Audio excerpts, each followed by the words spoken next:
আজকের এই ভিডিওটি বাংলাদেশের সাবেক প্রধানমন্ত্রী শেখ হাসিনার আগামী দিনের রাজনীতি, ভবিষ্যৎ এবং পরিণতি নিয়ে ইতিহাসের আলোকে আলোচনা করার চেষ্টা করব। আপনারা জানেন যে মানুষের যে ভাগ্য, এটির চারটি পরিণতি চারটি ডাইমেনশনে হয়ে থাকে, চতুষ্কোণে হয়ে থাকে। কিছু মানুষ রয়েছে জন্মগতভাবেই তারা রাজাবাসা হয়ে জন্ম নেয়। আপনি যত চেষ্টা করেন, এখন চেষ্টা করলে কি আপনি সেই সৌদি আরবের রাজপরিবারের সদস্য হতে পারবেন? মোহাম্মদ বিন সালমান এখন যুবরাজ, তার সে 1000 গুণ ক্ষমতা আপনার থাকতে পারে, লেখাপড়া থাকতে পারে, প্রজ্ঞা মেধা যোগ্যতা থাকতে পারে, ধী শক্তি থাকতে পারে, কিন্তু আপনি কি সৌদি আরবের যুবরাজ হতে পারবেন? কিংবা বাকিংহাম প্যালেসে এখন যিনি রাজা হিসেবে আছেন, কিং হিসেবে আছেন চার্লস, তিনি বা তার পুত্র উইলিয়াম, তার মতো কি আপনি হতে পারবেন? নিয়তি আপনাকে সেই জায়গাটা থেকে যেতে দিচ্ছে। তাহলে বোঝার চেষ্টা করুন, জন্ম আপনাকে অনেক কিছু নির্ধারণ করে দেয়। 2 নম্বর হলো যে আপনার যে ভৌগোলিক অবস্থান। আপনার জন্ম যদি ইউরোপে হয়, আমেরিকাতে হয়, আপনার জন্ম যদি জাপানে হয়, আপনার জন্ম যদি বাংলাদেশে হয়, উগান্ডাতে হয়, বুগান্ডাতে হয়, তাহলে আপনার সেই ভূখণ্ডগত কারণে, ভূমির কারণে, জলবায়ু আবহাওয়ার কারণে, প্রকৃতি এবং পরিবেশের কারণে আপনি যা কিছু অর্জন করেছেন, আপনার শরীর, গায়ের রং, চিন্তা চেতনা, সব কিছু, এটা মৃত্যু পর্যন্ত আপনাকে ওই বৃত্তের বাইরে বেরোতে দেবে না। আপনি যত চেষ্টা করেন বাংলাদেশে বসে আপনি ফিদেল ক্যাস্ট্রো বা চে গুয়েভারা হতে পারবেন না। আপনি যত চেষ্টা করেন মিশরের মতো জায়গাতে বসে আপনি বঙ্গবন্ধু শেখ মুজিবুর রহমান হতে পারবেন না।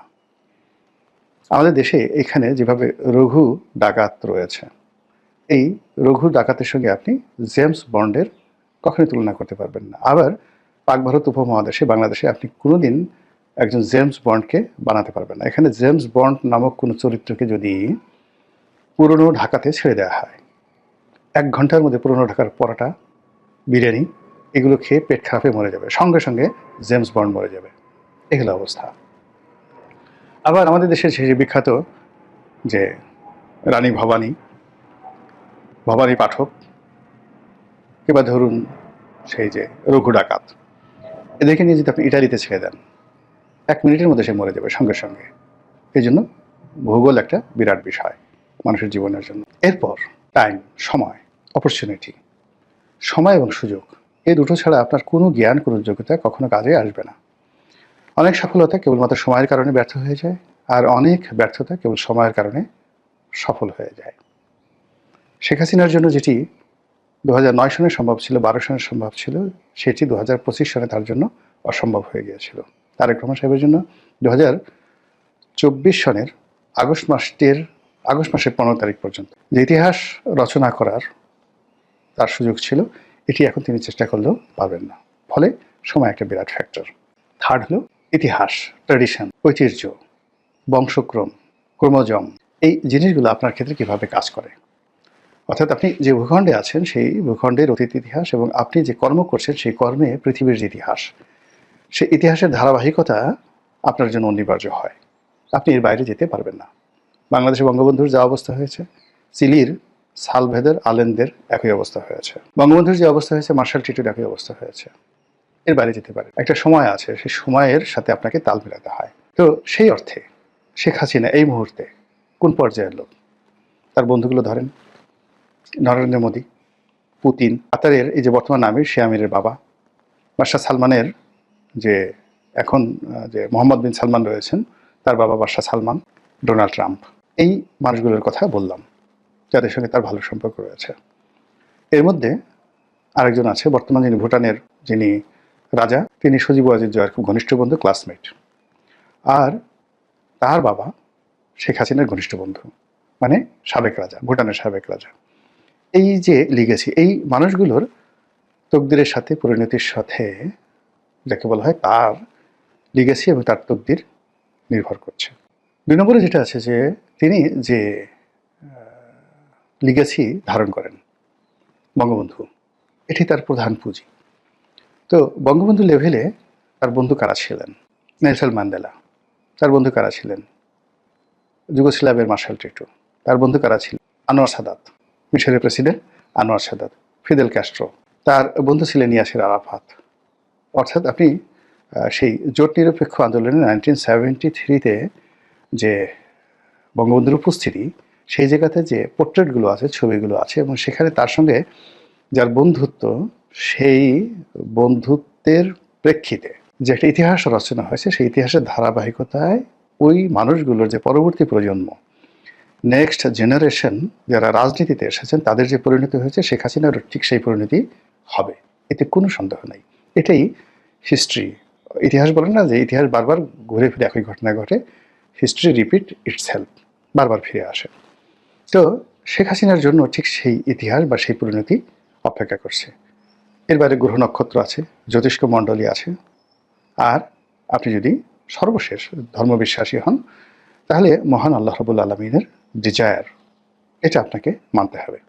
শেষটা দিয়ে শুরু করি, মহান আল্লাহর ডিজায়ার। আমরা দেশের জনগণ যেভাবে আশা করেছিলাম, আতঙ্ক অনুভব করেছিলাম, সেক্ষেত্রে শেখ হাসিনার মৃত্যু আমাদের দেশের বেশিরভাগ মানুষ কামনা করেছিল নির্মমভাবে, যে তিনি ধরা পড়বেন, গণপিটুনিতে তাকে মারা পড়বেন, এবং সেই ধরনের একটা পরিস্থিতি কিন্তু তৈরি হয়েছিল।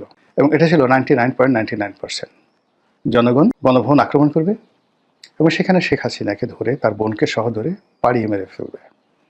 অনেক মানুষ মনে মনে আশা করতেন যে জয়, পুতুল তারাও বাংলাদেশে যখন থাকে, অর্থাৎ কেউ যেন ৭৫-এর 15ই আগস্টে যারা উল্লসিত হয়েছেন, তাদের বক্তব্য হলো যে ওই সময়টিতে শেখ হাসিনা, শেখ রেহানার যে বেঁচে যাওয়াটা, এটা তাদের জন্য একটা অভিশাপ। কাজেই আগামী দিনে যদি এরকম কোনো সুযোগ আসে, তাহলে সেক্ষেত্রে শেখ পরিবারের একটা সিঙ্গেল শেখকে বাঁচিয়ে রাখা যাবে না। সেক্ষেত্রে শেখ সেলিম, শেখ হেলাল, অন্যান্য যে সকল শেখ রয়েছে, সবাইকে পাড়ায় মারতে হবে। এই ছিল মানে শেখ হাসিনা বিরোধী, আওয়ামী লীগ বিরোধী তাদের একটা জনরোষ। যদিও শেখ পরিবারের মধ্যে অনেক অভ্যন্তরীণ দ্বন্দ্ব সংঘাত কোন্দল রয়েছে, কিন্তু অবাক করার ব্যাপার হলো মিরাকেলি প্রায় সব শেখ নিরাপদ দেশ ছেড়ে পালিয়েছেন বা চলে গেছে। তাদেরকে পাঠানো হয়েছে, কেউ নিজেই চলে গেছেন, কেউ পরবর্তীতে চমৎকারভাবে পালাতে পেরেছেন। It's a miracle. অথচ এদেরকে যদি আগস্ট মাসের 2024 সালের 15 তারিখের মধ্যে পাওয়া যেত, জনরোষ এমন পর্যায়ে ছিল তারা কেউ বাঁচতে পারতেন না, তাদেরকে কে বাঁচালো? এরপরে শেখ হাসিনা যেভাবে হেলিকপ্টার করে গেলেন, এটা আমার কাছে একটা অলৌকিক বিষয় মনে হয়। এটা খুব সাধারণ বিষয় নয়। তার হেলিকপ্টার ধ্বংস হয়ে যেতে পারত, হেলিকপ্টারের পাখা ভেঙে পড়তে পারত, বা তিনি যখন উড়াল দিবেন, হেলিকপ্টার উঠবেন, তখন গণভবনের গেট ভেঙে গেছে। পুরো জিনিসটিকে যারা ম্যাটিকুলাস বলার চেষ্টা করছেন, এটা যদি ম্যাটিকুলাস ডিজাইনের মধ্যে হতো, তাহলে শেখ হাসিনা সপরিবারে ধরা পড়ার কথা, কিন্তু তিনি সেই ধরাটা পড়েননি। এমনকি তার যারা লোকজন, যেমন সালমান এফ রহমান বা আনিসুল হক, তাদেরকে ধরিয়ে দেওয়া হয়েছে, তাদেরকে নিরাপদ আশ্রয় নিয়ে যাওয়া হয়েছে, পরবর্তীতে তাদেরকে ধরিয়ে সরকারের জিম্মায়, রাষ্ট্রের জিম্মায় পাঠানো হয়েছে, এখন বিচার চলছে। কিন্তু জনগণ যদি তাদেরকে 15 আগস্ট পেত, বিশ্বাস করেন তাদেরকে মানে টুকরো টুকরো করে ফেলা হতো, রক্ত থেকে মাংস আলাদা করে ফেলা হতো, হাড্ডি গুড্ডি সব এলোমেলো করে দেওয়া হতো, এতটা জনরোষ ছিল। কিন্তু কেন সেটা হলো না?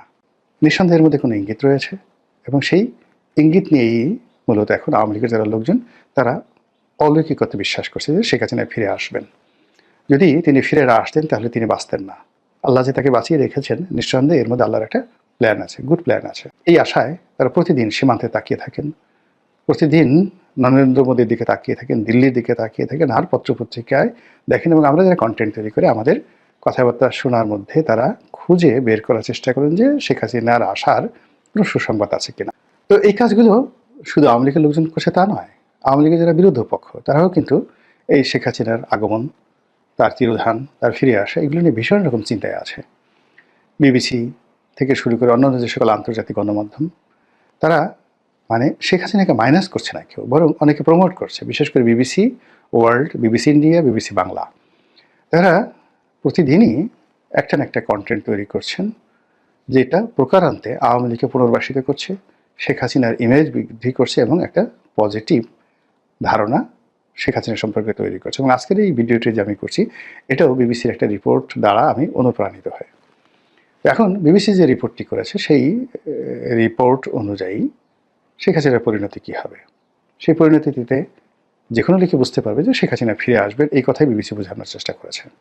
তারা খুব সুকৌশলে, যারা ক্ষমতাচ্যুত হয়েছে এবং যারা ধরা পড়েছেন, জনতার হাতে ধরা পড়েছেন, তারা সবাই ফাঁসিতে চড়েছেন, এটা তারা সুন্দর করে বুঝিয়ে দিয়েছেন।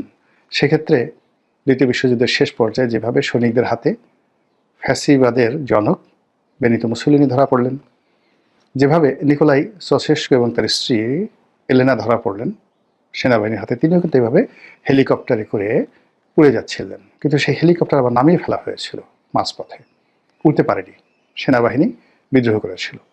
তো এখন বাংলাদেশের যে এরিয়া, সেই এরিয়ার মধ্যে শেখ হাসিনার হেলিকপ্টারটা একটা নির্দিষ্ট সময় পর্যন্ত ছিল, 2 ঘন্টা 2.5 ঘন্টা। আপনি যদি সীমান্ত এখান থেকে এয়ারপোর্ট পর্যন্ত তাকে যেতে হয়, কয় ঘন্টা সময় লেগেছে, ফ্লাইং টাইম, নামা এবং সেখান থেকে সামরিক বিমানে চড়া এবং সেখান থেকে আবার যাকে বলা হয় ভারতে যাওয়া, এই সময়টার মধ্যে যদি সেনা বিদ্রোহ হতো, এই সময়টার মধ্যে যদি কোনো রাজনৈতিক সিদ্ধান্ত হতো, তাহলে তাকে ফিরিয়ে আনা যেত। সেটা হয়নি। ফলে নিকোলাই চাউশেস্কু এলেনার ক্ষেত্রে যে ঘটনা ঘটছে, সেই ঘটনা শেখ হাসিনার ক্ষেত্রে ঘটেনি, আগামীতে ঘটবে না। একইভাবে যে ঘটনা ঘটেছে সেই ফ্যাসিবাদের জনক সেই ইতালির বেনিতো মুসোলিনির ক্ষেত্রে, সেটাও তার ক্ষেত্রে ঘটেনি, তিনি পালা থেকে ধরা পড়েননি। এভাবে বিবিসি আরও 10-12 জনের নাম বলেছে যারা ধরা পড়েছেন এবং মারা গেছেন। সাদ্দাম ধরা পড়েছেন, মারা গেছেন, ফাঁসিতে চড়েছেন। তারপর গাদ্দাফি ধরা পড়েছেন, মারা পড়েছেন। কিন্তু যারা নিরাপদে চলে যেতে পেরেছেন, রেজা শাহ পাহলভি চলে যেতে পেরেছিলেন নিরাপদে। ডক্টর সানিয়াত সেন, চীনের কিংবদন্তির নেতা, আধুনিক চীনের সেই প্রথম প্রেসিডেন্ট, তিনিও চলে যেতে পেরেছিলেন, ইংল্যান্ডে পালিয়ে যেতে পেরেছিলেন এবং সেখান থেকে তিনি সেই বিপ্লবের পরে এসে সে প্রথম সেই চীনের প্রেসিডেন্ট হয়েছিলেন, ডক্টর শান ইয়াত সেন। এখন শেখ হাসিনার জন্য কি পরিণতি অপেক্ষা করছে? তিনি কি শান ইয়াত সেনের মতো ফিরে আসবেন, আবার নতুন করে সবকিছু ইতিহাস তৈরি করবেন, নাকি ইয়াসির আরাফাতের মতো, তার বাবার বন্ধু ইয়াসির আরাফাত যেভাবে তার বিরুদ্ধে মৃত্যুদণ্ড জারি হয়েছিল, তিনি সেই মৃত্যুদণ্ড মাথায় নিয়ে সেই ফিলিস্তিনের অভিসংবাদিত নেতা হয়েছিলেন, নেতা হয়ে ফিরে এসেছিলেন, রাষ্ট্র ক্ষমতায় পেয়েছিলেন এবং নোবেল পুরস্কার পেয়েছিলেন।